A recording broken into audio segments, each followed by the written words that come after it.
ఇప్పుడు మాకు కొడుకు లేకుండా పోయాడు, అమృతకి నా భర్త లేకుండా, తర్వాత నా మనవనికి తండ్రి లేకుండా పోయాడు.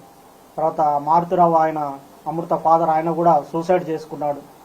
తర్వాత ఈ ఇందులో ఉన్నటువంటి 7 మందికి సుభాష్ శర్మకి ఉరిశిక్ష, తర్వాత మిగతా 7గురికి 6 మందికి జీవిత ఖైదు విధించడం అనేది జరిగింది. వారి కుటుంబాలు కూడా బాధపడుతూ ఉంటాయి. కాబట్టి ఎవరైతే ఈ సుపారీలు తీసుకొని హత్యలు చేసే వాళ్ళకి ఇది ఒక కనువిప్పు కావాలి. ఏదన్నా ఉంటే మాట్లాడుకోవటం కానివ్వండి, సమస్య పరిష్కారానికి సామరస్యంగా చేసుకోవాలి తప్ప మేనేజ్ చేయొచ్చులే, వాళ్ళకి అంతో ఇంతో డబ్బులు ఇవ్వచ్చులే, మేనేజ్ చేయొచ్చులే అని చెప్పి చంపడం అనేది కరెక్ట్ కాదు.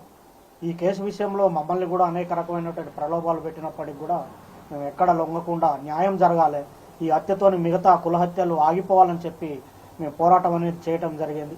6.5 సంవత్సరాలు మేము ఎదురు చూసాం న్యాయం కోసం, మేము సాక్ష్యం చెప్పి.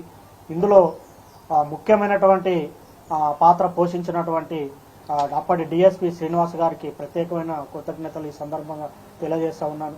ఎందుకంటే సారు ఐఓగా చాలా గొప్పగా ఆ కేసును పకడ్బందీగా, చాలామంది మమ్మల్ని అన్నారు ఎందుకు కేసు లేట్ అవుతుంది, ఛార్జ్షీట్ లేట్ అవుతుంది, ఏదో జరుగుతుందని.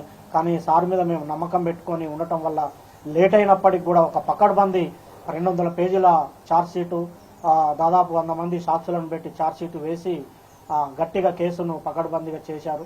తర్వాత దానికి సహకరించినటువంటి ఎస్పీ రంగనాథ్ గారికి కూడా ఈ సందర్భంగా ప్రత్యేకమైన కృతజ్ఞతలు తెలియజేస్తూ ఉన్నాను.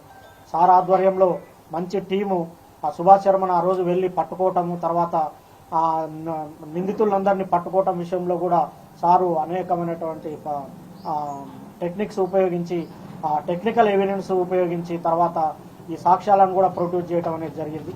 అందులో ఇంకొకటి ముఖ్యమైన విషయం ఏంటంటే ఈ కేసుకు వాదించినటువంటి అడ్వకేటు దర్శనం నరసింహ గారు చాలా గొప్ప వ్యక్తి ఆయన. ఎందుకంటే ఆయనకు కూడా ఎలాంటి ప్రలోభాలకు లొంగకుండా ఒక న్యాయం అనేది జరగాలి, ఈ సొసైటీలో న్యాయం ఉండాలని చెప్పి ఆయన కూడా గట్టిగా ఎలాంటి ప్రలోభాలకు లోను కాకుండా ఆయన కూడా చివరి వరకు కూడా న్యాయం కోసం పోరాటం అనేది చేయటం జరిగింది. చివరికి ఈరోజు వచ్చినటువంటి తీర్పుతోని న్యాయం అనేది జరిగింది. వాస్తవంగా అందరూ మీకు సంతోషంగా ఉందంటారంటే సంతోషం కాదు, ఇది వాస్తవంగా ఏంటంటే నా బాధను ఎవరు తీర్చలేరు, కొడుకు లేని బాధ ఎవరు తీర్చలేరు. మేము ప్రతినిత్యం బాధపడుతూనే ఉన్నాం. ఎవరన్నా బయట బాబులు కనపడినప్పుడల్లా, మా బాని క్లాస్మేట్స్ కనిపించినప్పుడల్లా బాధ ఉంటుంది. కాబట్టి దయచేసి నేను చెప్పేది ఏంటంటే చంపుకోవటం అనేది కరెక్ట్ కాదు.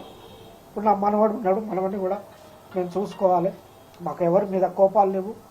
మేము ఈ కేసు విషయంలో సాక్ష్యం చెప్పాము, మా బాధ్యత మేము నిర్వర్తించాం. కేవలం ఈ హత్యలు ఆగాలనే ఉద్దేశంతో చెప్పాము తప్ప వేరే మరొకటి కాదని ఈ సందర్భంగా తెలియజేస్తున్నాను. న్యాయస్థానం కూడా కరెక్ట్ అయిన తీర్పిచ్చింది. ఈ సందర్భంగా చివరిగా నేను చెప్పేది ఒకటే, న్యాయం అనేది ఉంటుంది. పోలీసులు కానివ్వండి, చట్టం కానివ్వండి, న్యాయమూర్తులు కానివ్వండి, న్యాయవాదులు కానివ్వండి ప్రలోభాలకు లొంగుకారు. ఈ దేశంలో, ఈ రాష్ట్రంలో, ఈ సమాజంలో న్యాయం అనేది ఉందని మరొకసారి రుజువందని తెలియజేసుకుంటూ సెలవు తీసుకుంటాం.